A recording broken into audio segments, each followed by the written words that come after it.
Welcome everyone, it's time to swing the pendulum the other side. Yesterday we went over in a video about recollecting my journey throughout this game and looking at which of the specs I thought usually have been played by players a little bit worse than usual, at least what I encountered in my personal experiences. Today, instead, we're gonna do the opposite. Which specs have I seen more often be played by better players, by good players? Again, this is very subjective because you might be defining a good player by different metrics. Perhaps you don't really care if a player is super good and literally avoids every single mechanic and never dies, if he is also scathing, if he's flaming every 2 seconds, if every time there is a wipe or someone pulls an extra pack, he's the first one to just flip out. You might not like that type of player regardless of his performance. Other people look at this the opposite way. They don't really care if someone is being an asshole as long as he's doing top damage or as long as he's being a very good tank in a Mythic Plus key, for example. So there are different metrics for which people judge others, not just in a video game, but everywhere else. So this is also going to go for me, for my own personal subjective opinion of the different players playing different specs. As was pointed out yesterday, there is a difference between looking at which specs are being played by the worst players and which specs are being played by the best, because sometimes these two specs might be the same one. It might be possible in your experience, for example, that you have seen the worst possible players playing Fire Mage, and at the same time you have also seen the best players playing Fire Mage, for example, which is why it was worth splitting this into two, because there are going to be some quite wildly varying positions compared to yesterday's tier list. So the tier list for today is going to be effectively the reverse of what we had yesterday. Yesterday we had you start from a baboon and then evolutionarily increasing all the way up to the Homo sapiens. This time around we do have at the very bottom the Homo sapiens, the base average WoW player, grinding itself all the way up, climbing all the way up to having a galaxy brain. It might be a galaxy brain because you are a good guy, nice attitude, nice mentality. When you play the game, you're nice to be around, so it feels nice to have those type of players. Or perhaps galaxy brain simply because the players of that spec are very good, or better than usual, better than what you see other specs be at. So from my own perspective, over the years, starting again from Warrior has been quite on the low end when it comes to exceptional players. I don't often see them. I have put them also towards the lower end of the spectrum when it comes to the worst players. It's not that they have some sort of surprises in here. It is also, to be fair, the fault of the specs at the very least when it comes to when you want to gauge a spec by its skill. It's very good for a spec to have a lot of skill expression. You get to see the players be able to express themselves and play the spec to its limits, so you can see how much the players can push the spec. When it comes to Warrior, there isn't too much that you can push to its limits, particularly when it comes to PvE. It is quite simple and straightforward, so I haven't often seen them be over the top. When I go over to Paladin, the situation improves. I have seen more often than not good Paladins compared to, at the very least, Warriors for now. When it comes to both Ret and Protection Paladin, they were also pretty high in yesterday's video, so it's a pretty solid couple of specs in my experience from my own groups, my own parties and raids I've been with. These two specs I have had generally better than average experiences. I have had even better though with Holy Paladin, which is our first one in the Galaxy Brain level. This might also be due to the fact that, as said yesterday as well, Holy Paladin is very meta.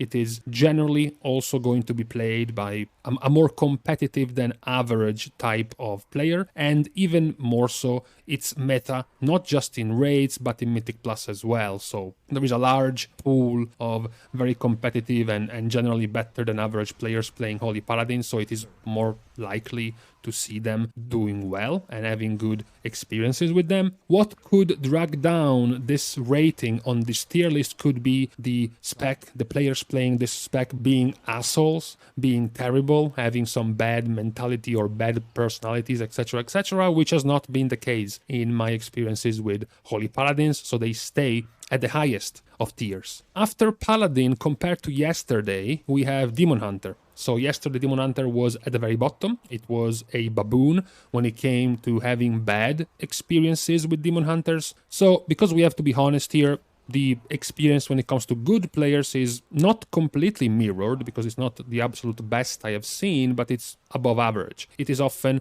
that I see some pretty good Demon Hunters, both tanks and DPS, which makes it very funny, because it makes it pretty much a coin flip whenever I am inviting a Demon Hunter to my group, or I see that the tank for my group is a Vengeance Demon Hunter. You never know. You never know which one of the two sides you're going to get when you're playing with a Demon Hunter. Is he a pretty good guy, a pretty chill guy, just wanting to push high Mythic Plus, so he's just playing Vengeance because it's the best option? Or is he a 16-year-old kid with an Illidan tattoo on his forearm? Who knows? You never know with Demon Hunter. What you do know about, however, is with Death Knight. Death Knight, the last time we went over this when it came to worst players, were actually pretty okay.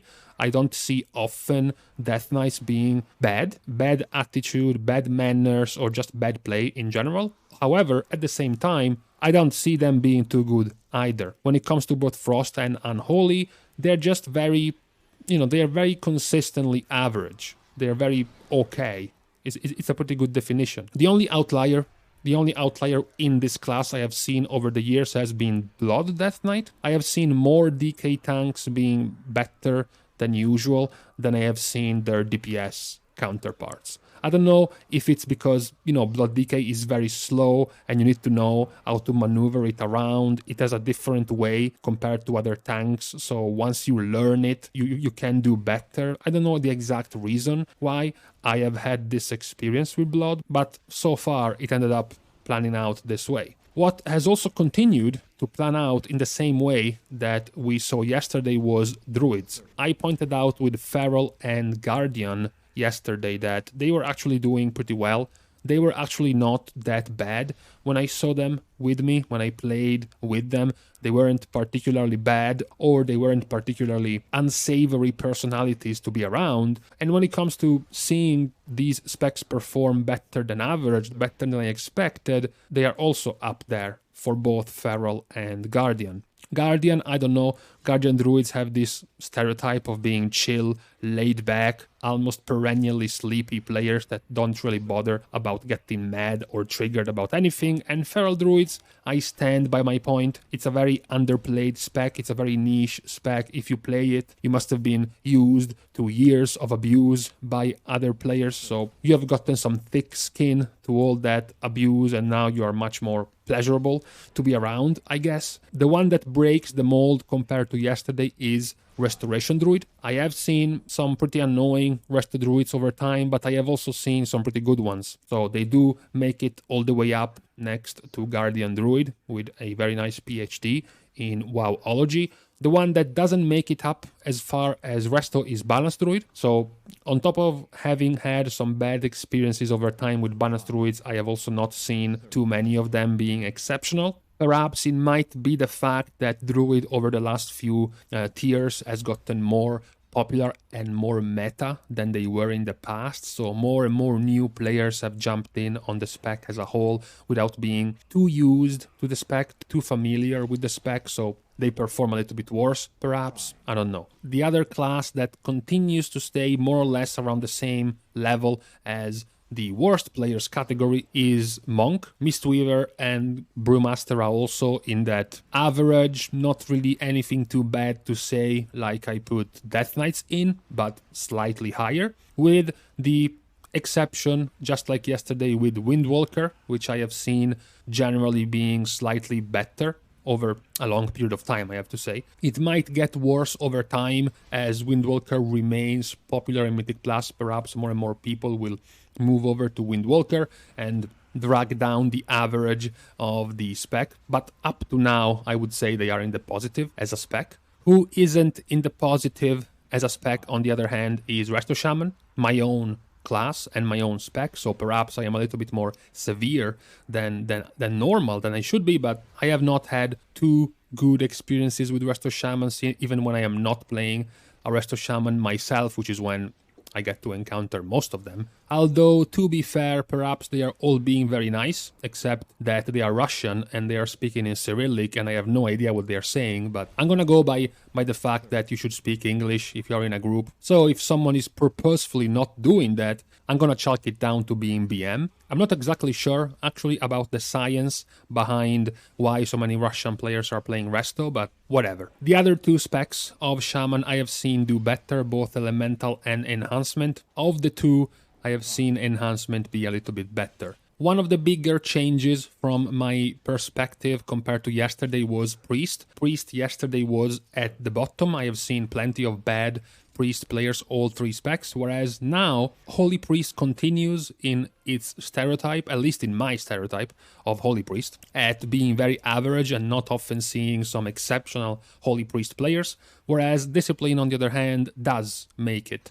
I have seen very often very good Discipline players, even though at the same time the spec is very mistake prone, so it's very easy to see failing Discipline Priests, but when you do see a good one, you can tell. It's pretty easy to tell, so I have had my good fair share of experiences with Discipline. Shadow as well. Shadow was also at the bottom. I have seen some plenty of failing Shadow Priest players, but I have also seen a good amount of nice Shadow Priest players. As usual, just like yesterday, we enter the most deranged part of the video, which is the pure DPS classes. These players are much more likely to be addicted by DPS, addicted by doing the most damage, which can, as we pointed out, do some severe damage to your cognitive level and your overall intelligence. So starting with Warlocks. Warlocks, actually, yesterday I did put Demonology as one of my least failed specs that I've seen overall, and Affliction was also pretty high.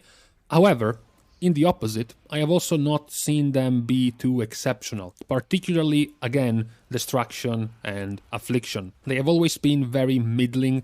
I don't know exactly if it's the fault of the Warlocks I have seen and I have had in my guilds and in my Mythic Plus groups and just overall in the world, just the Warlocks I have met have been like this, but so far that's been my experiences. The only one who has done slightly better is Demonology. After Warlock, we have the other cloth pure DPS class, which is Mage. Mage is pretty evenly spread. The better experiences I have had over time with the Mage class have been with Fire Mage, followed by Arcane Mage. So these two specs, I have seen them have some pretty good players, some pretty nice performances. I see them do well quite often. The one that I see the least, though, is Frost Mage. Perhaps it is the nature of the very sustained damage of Frost Mage, which allows you to just continue to do the same thing over and over. It doesn't leave too much room for, expressing all of your skills and all of your knowledge in the spec, at the very least, as far as PvE is concerned.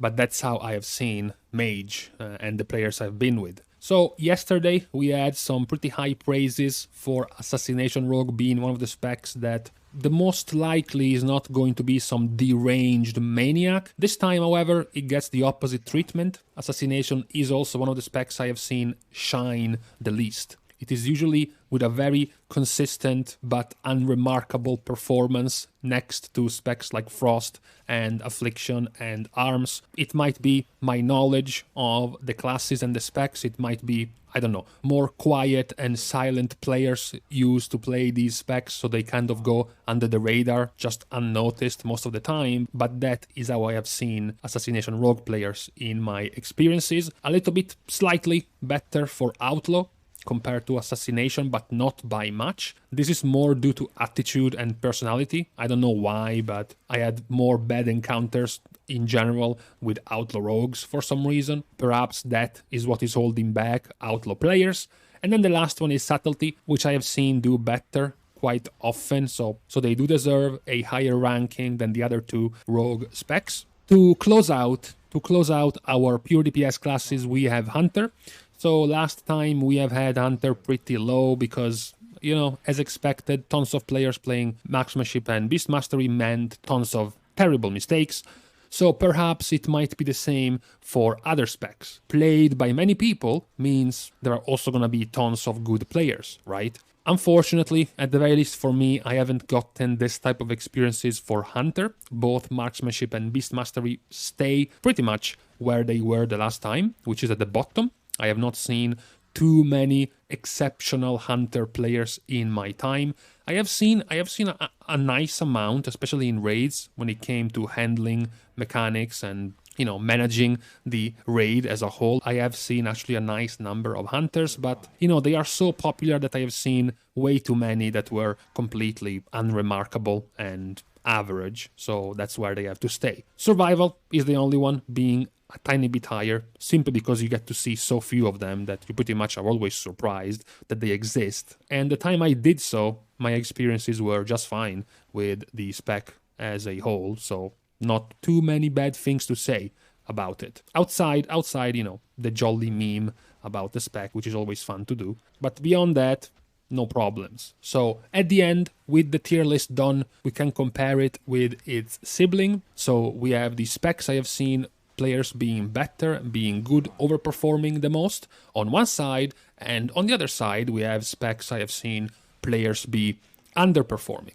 Underperformance and overperformance both in terms of in-game activities as well as people, as persons, attitude, mentality, behavior, manners, all of this combined to make up the experiences you have had with these classes. There are some pretty consistent overlaps, as we have pointed out already, like Feral and Guardian Druid as well as Blood DK are one of the more consistent mainstays, Fire Mage as well, a little bit in the middle, like consistently in the middle, specs like Red Paladin players, Protection Paladin players, the Monk class as a whole, and then at the bottom we have some returning faces, some familiar faces, Arms Warriors, Holy Priest, Destruction Warlock, Marksmanship and BM Hunter as well. But these were just my own experiences, so I want to know, guys, what are your experiences? When you are looking for a Mythic Plus group, or perhaps you are even looking for a pug, for a raid pug,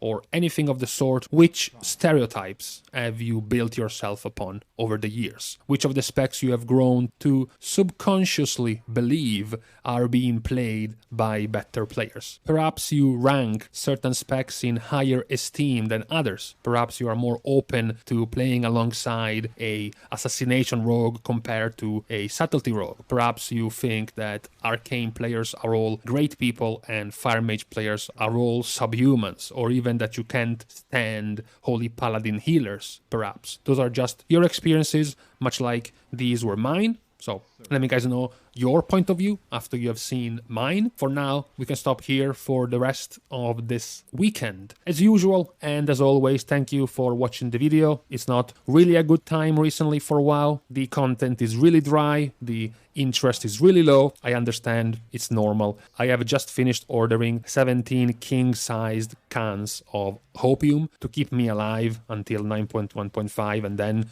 9.2. So I hope I'm gonna make it that far. Thank you guys for watching the video. As usual, if you enjoyed the content and you want to support the channel, you can leave a like to the video, comment down below, as well as subscribing to the channel if you like. See you guys soon, and in the meantime, for all of these specs which got the PhD in Wowology, what was your specialization for your degree?